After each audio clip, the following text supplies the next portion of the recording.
everybody. It has been quite some time since I've posted on this channel for many different reasons, and I don't want to get too much into my personal life on here because I have a vlog channel dedicated to everything I do outside of, you know, equestrian videos and things like that. So I will link that down below in the description box if you want to see what's been going on and what I've been up to. I am obviously in a different place now. My old videos were filmed in a different apartment, and I'm actually living in Utah now, so I'm no longer in California. I know the lighting isn't great right here where I'm sitting, but I honestly don't know where else to set up, and I've been wanting to film this, so I'm just gonna do it, and hopefully by the next video I post I'll have a better setup. But for right now, this is just what we gotta deal with. Today's video topic is going to be how to pick the right boarding facility. This can be very overwhelming if you don't know what to look for. It's nice to know how to narrow down on what you're looking for and how to kind of figure out what's going to work best for you. Let's just get right into it. I'm going to start giving you guys some tips on that. Okay, so the first tip is going to be pretty obvious, and it is to research the different facilities around you. Pretty self-explanatory. You're going to have to do some research before you obviously pick a place to keep your horses, but I think it's really important to make sure that you're calling different boarding facilities near you, asking what they provide and what their rates are. It honestly is going to vary from place to place. It's going to depend on what you're looking for from that facility, and also the type of riding you're doing can sometimes affect, you know, the price of that boarding facility. If you're doing more English-based riding, this is just from my personal experience, I feel like it tends to be a little bit higher because that's just the nature of English riding. It's a very expensive sport, especially if you're showing, and if you are looking for a show barn, it's probably going to be a little bit pricier than if you were just looking for a more low-key, relaxed place to keep your horses. When you are looking around at these boarding facilities, make sure you ask them what the rates are per month and what is included in that rate. Some places will offer things like shavings, regular turnouts for your horse, things like that, like amenities, and not all places are the same, so you want to make sure you know what you're getting from that price that you're paying every month, and that will also help you kind of determine what else you're going to have to factor in. You're going to want to make sure that you're, you know, understanding what is coming with that price that you pay. Also, if you are looking to take lessons or if you are looking to show, you're going to want to ask about their lesson programs. I never really showed hardcore, so I can't really give the best advice on what to look for with that. But if you are showing and that's something that you want to do long term, make sure that you mention that to the boarding facility and, you know, ask around and see what kind of programs they offer, because it also depends on like the trainer. You know, you want to find a good trainer that's going to help you get to where you want to be, and most barns already have trainers that, you know, specialize in certain disciplines, but you want to make sure it's the right fit, and that's a whole nother situation, which I've actually done a video on, so I will link that up here if you want to find out how to find the right trainer for you. Make sure that you're researching all of the places around you and give yourself enough like options, I guess. Don't just look at like one barn and then be like, okay, yeah, I want to go here.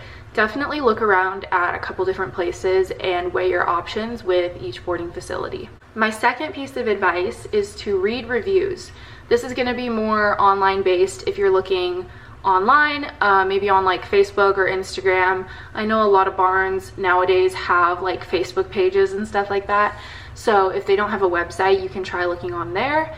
But it's really important to read reviews and see what other people think. It's also really nice to get recommendations from people you may know, of, you know, certain boarding facilities in your area. You don't want to make a decision solely based on somebody's review. You want to go and see the boarding facility for yourself. You want to talk to these people at the boarding facility face to face, but it is helpful to kind of get an idea of what to expect from reading reviews online and I think it can kind of help guide you in the right direction to finding the right facility. Yeah, it's definitely not something you should just, you know, read one review and then be like, yeah, this is where I want to go.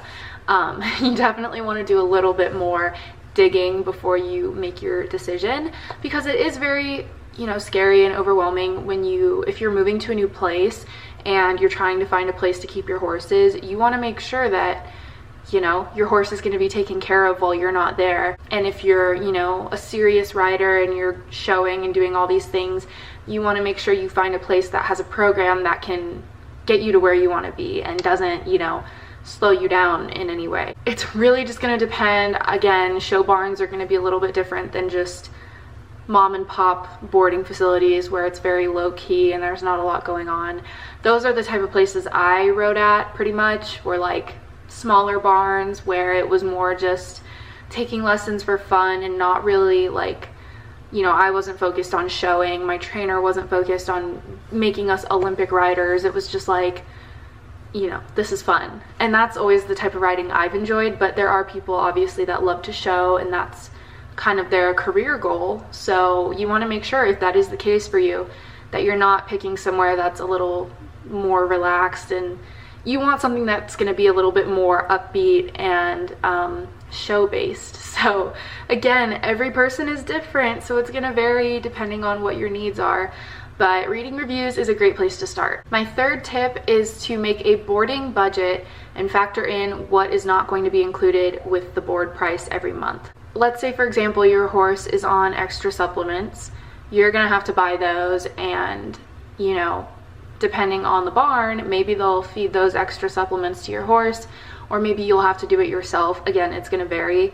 I know at my last barn I was at, my thoroughbred was on extra supplements, but we were able to talk with the groomer there who fed all the horses and took care of them while we weren't around, and he just added the extra supplements into my horse's food every morning. So, you know, we were able to work something out with him, and we paid him a little bit extra so that our horse was getting quality care. But some places may require you to feed your own horses altogether. I mean, it really just depends on the facility. Extra supplements aren't going to be included in that price if it's something you're buying on the side for your horse, but you're still going to want to put that into your budget and make sure you know that, you know, let's say you're paying $350 a month for your board. On top of that, you're going to have to pay for supplements, you're going to have to pay for tack if you're getting a new horse, you know, if this is a new horse type of situation. You also want to make sure that you are prepared for any accidents that could happen with your horse. You just want to be ready for whatever is thrown at you. And personally, for me, I would rather pay less in board every month so that I could have extra money for things that come up unexpectedly, you know, versus like a place that's super nice but charges like way too much. But it's gonna come down to your budget and what you're willing to spend, so just do what feels right to you. A great tool to use for budgeting, like physically laying it out so that you can see it, is Excel. It's a great program. I'm sure pretty much everybody knows what Excel is, but that's a great way to kind of like make an actual budget and keep it tabbed on your computer so that you can click on it and just kind of see what you're dealing with every month, because it may vary depending on what you're doing with your horse. Just make sure you're budgeting and that you are aware of the extra expenses that will come along with the cost of board. Tip number 4, I mentioned earlier, is to look into the lesson programs offered at the boarding facilities around you. Again, depending on what kind of riding you're doing, you may choose a barn that is more show oriented if that's your goal, or, you know, you may choose something a little bit more low-key if you are just looking for a place to keep your horse. So it's going to vary, and the price will also vary with what you're doing with your riding. So if you are showing, it's going to be more expensive if you do sign on to a lesson program or something like that.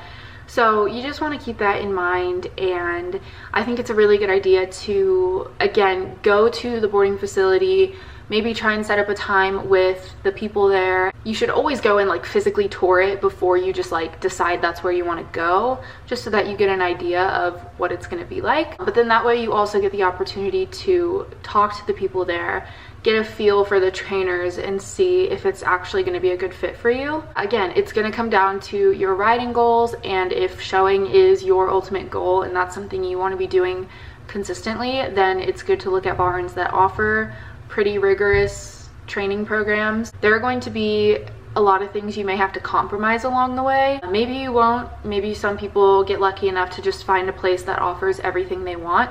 But most of the time you will probably have to compromise on certain things.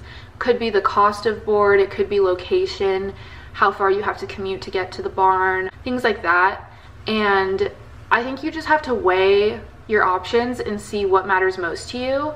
Like, is, you know, the cost of board your biggest priority? Is that something that you are thinking about the most? Or are you more concerned about how close the barn is to your house, or how far you're gonna have to drive there and back? If you're going out there every day, you may not want to be at a barn that's like an hour away. You may want to be somewhere a little bit closer. So it's gonna come down at the end of the day to what you're prioritizing and what matters most to you.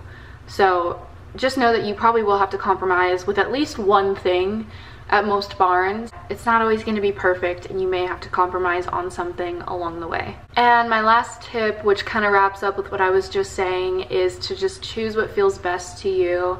Try and make the most level-headed decision that you can with what you've got.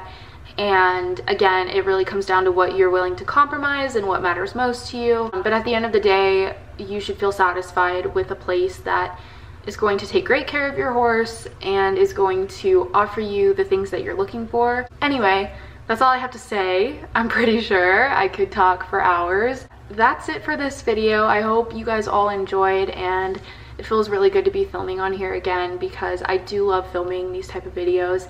It's just really hard to come up with content ideas sometimes for this channel. There's just been so much going on in my life and so many changes, and I've just kind of needed a mental break from this channel at least. But I'm really glad to be back, and it feels good to get back into the groove of things. So if you have any video ideas or requests that you'd like to see on this channel, make sure to comment down below, and I will definitely try to get to it because I really do love filming on here and I want to help you guys out as much as I can. I hope you guys all have a lovely rest of your day or night or whatever time it is when you're watching this. Thank you so much for watching this video, and I will see you guys next time in my next video.